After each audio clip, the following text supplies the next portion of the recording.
Hello everybody. So I got another little project going on today. I've got this dandy little Winchester Model 92 rifle. It's a modern manufacturer. It's made in Morocco, or the Morocco manufacturing. Not sure what year it was. This is probably 15 years old or so. This rifle actually belongs to my dad. I've got it here. It's a dandy little rifle. It's the longer barrel. I think it's 24-inch barrel, the round barrel, but it's a beautiful gun. The 92s are famous for being a little fussy to feed, and this guy is that one. It's a little fussy on the feed. So I've been doing a little experiment here. Of course, it'll feed 357 length, round nose, not semi-wad cutters. That's the way this guy is. I'll grab one of those 357s and show you guys ones that I plan playing with. So this guy is a Hornady 158 grain XTP factory load. So I measured that, and so what I did was I took 38 special. This is a 158 grain round nose flat point that I've hand cast myself. That's the bullet right there.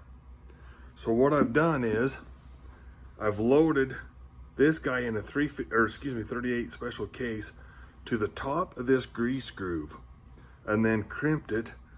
So in these lever guns, some of the trouble is the bullet with the magazine spring tension on it will push the bullet into the case. Also, you can have trouble with the bullet going out of the case under recoil. These are mouse fart loads. I think this is going maybe 800 feet per second. With this loaded out, I think it's going to even lower the pressure more. I need to chronograph it. And I'm going to go shoot it here in a little bit, but I need to make sure that the bullet won't get stuck in the barrel. So I need to just shoot it real slow, make sure every one of them exits. I'm not going to chronograph it today. It's been raining like cats and dogs outside. It's muddy as all get out. So I'm just going to go play with it, but we'll check them and see. I've got 10 in the gun right now, but kind of a funny looking deal because this is technically the crimp groove, but I've just crimped it to the top of the grease groove. I really think it'll probably work just fine. I mean, bottom line with this gun, its purpose is just go shoot and have fun with some mild loads. If I ever decide to load it hot, like if I want to go try to shoot a deer with it or something, I'll use 357 cases. But anyway, I just wanted to play with it. We'll see how this guy cycles. So this overall length is slightly more than this Hornady XTP, but it's real close. It's within a few thousandths. So I think it'll cycle. We're going to give it a try. But the whole purpose is that crimp in the top of that grease groove is I think that there's going to be more chance of the bullet, they're stacked in the magazine tube like this, the magazine spring of pushing those back under recoil. You read a lot of articles about that happening. So I don't know. We'll go play with it. We're going to see if this guy will cycle first.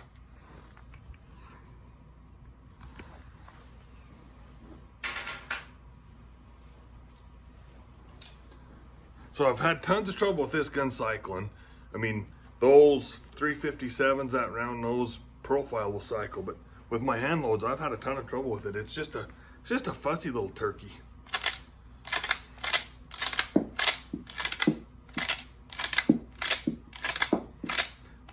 That seems to cycle just fine.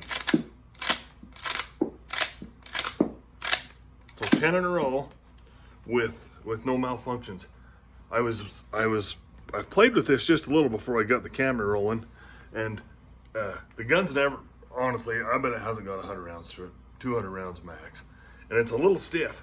So for whatever reason, what I have done is when I go to cycle, so there's no cartridges in there now, I don't quite get that bolt closed, and I want to cycle it again, so then the extractor doesn't get a hold of the cartridge in the barrel. Of course, you've got a jam, you've short stroked it at that point. So for me, when I'm shooting this gun, I've really got to be conscientious about closing that all the way. Because if you get it to there, you haven't closed the bolt enough for that extractor to get a hold of it. And I've done that a few times, but I really think these guys might work. I'm kind of excited about it.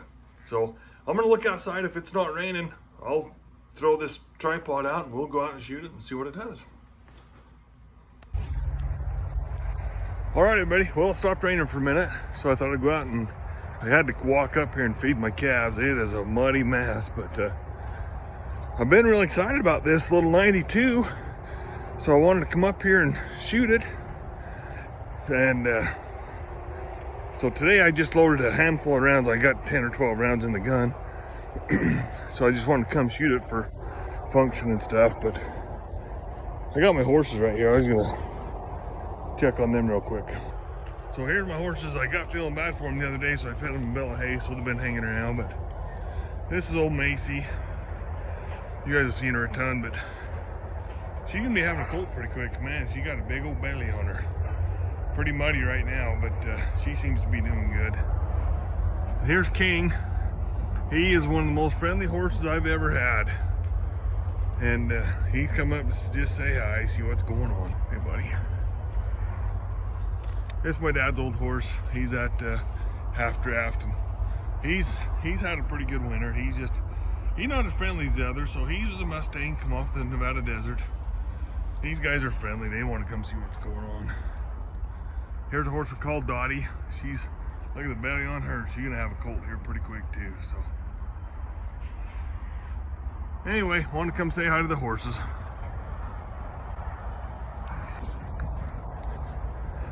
So, you know, don't want to be too boastful here, but man, have I got a great gig. You know, I'm playing with this gun, reloading in the basement, and need to come up here and feed the calves, so I just go for a 5-minute walk and I'm at the shooting range. It's a great life, man. I love it. You know, I don't want to get too political here, but sure think about our friends in the Ukraine. You know, those folks, you see these men, ages, I think that what the news said was 18 to 60, is they're asking for all of them to join the military. They're handing out those AK-47s. Great battle rifle, no question about that. But most of those folks have never even picked up a gun in their life. Makes us appreciate the freedoms that we have in America. You know, I know some folks from Europe. Got two different groups of friends. One's from Portugal, one's from the Netherlands. The one guy that I know from Portugal,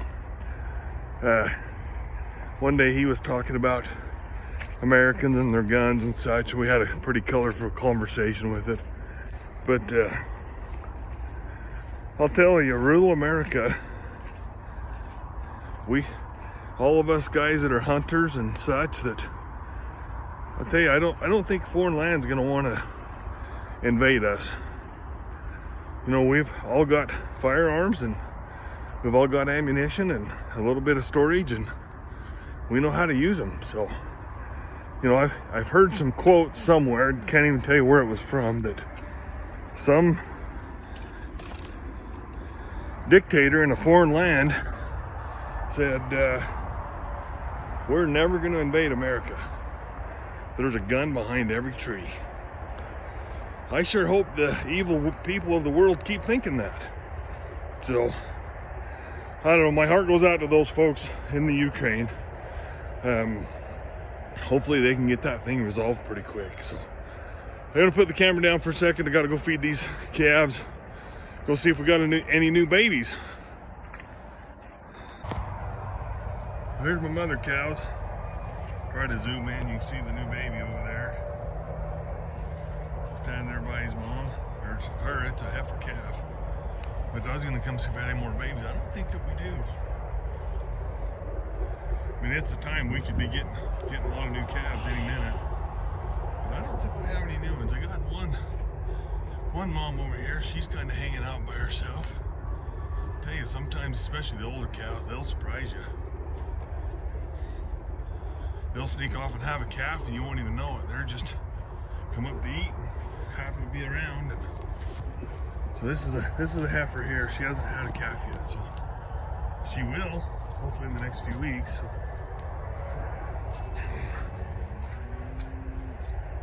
this old girl over here is the one that's got me nervous. She's been out here hanging out by herself. So. But I don't think she's had one. She's been over in this corner, but No, I don't think she's had anything, so.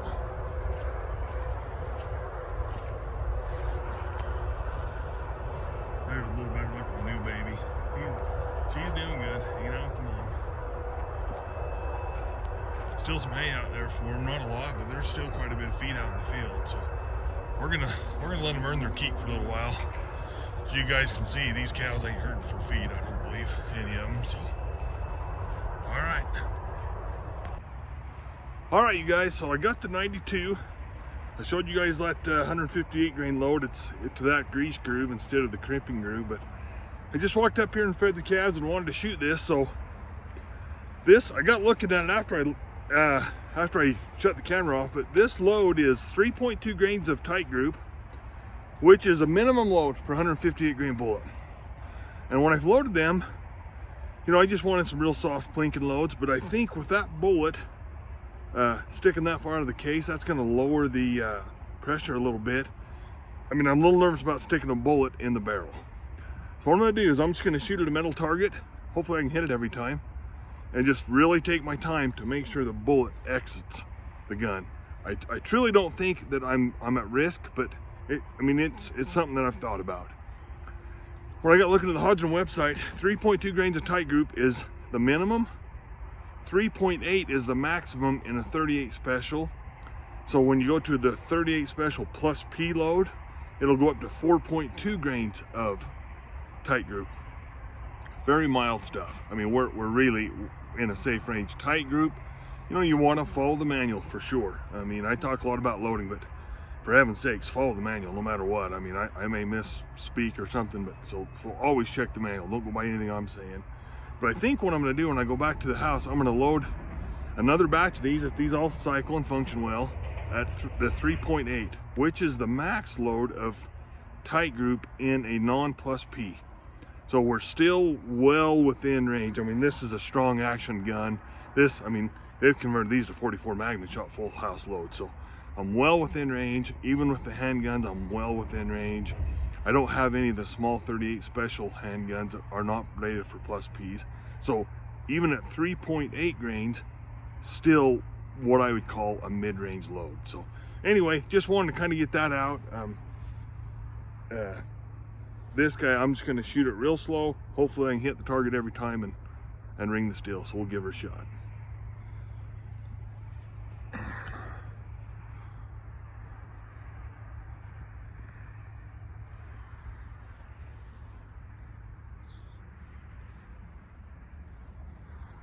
Like I say, it's rained about all afternoon today, which for us, this early spring rains, oh shoot, it's a blessing for sure. We'll take it. But it's awful muddy at the shooting range right now, so.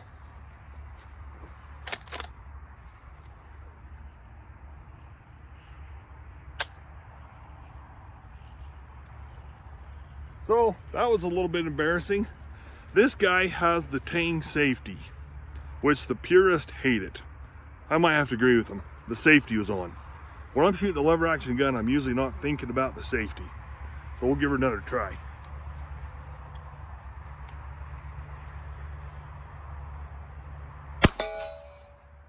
That was a hit.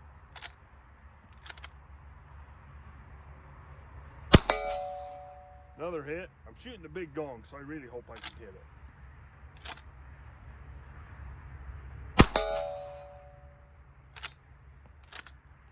We'll try the small one.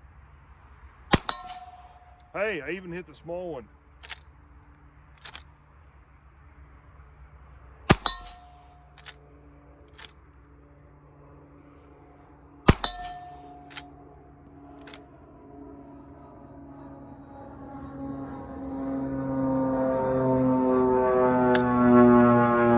So that was interesting. What happened was, I kind of leaned the rifle to the side and worked the action. A loaded cartridge fell out. And I think it's because I had it kind of laying to the side. Never had that happen before, but never laid it on the side while I worked it.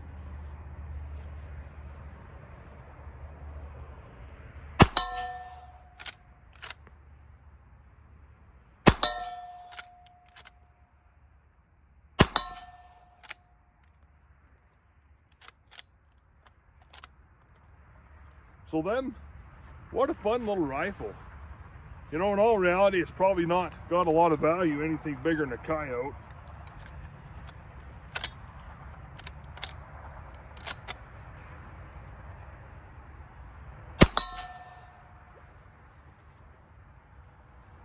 What a fun little gun though.